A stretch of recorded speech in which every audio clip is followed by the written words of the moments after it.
নমস্কার বন্ধুরা, কেমন আছেন সবাই? আশা করি সবাই ভালোই আছেন। আমি মৃণাল আপনাদের জন্য নতুন নতুন ভিডিও আপলোড করে থাকি। তো কথা না বাড়িয়ে চলুন ভিডিওটি আমরা শুরু করি। বন্ধুরা, ভিডিওতে যে লাইটটি আপনারা দেখতে পাচ্ছেন, আমি এটার নাম দিয়েছি আলে কলের লাইট।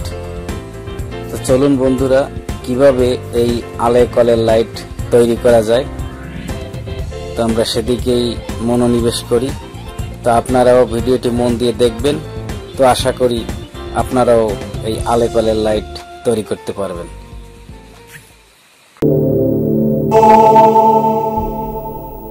আপনারা দেখছেন চিতলমারি টিভি।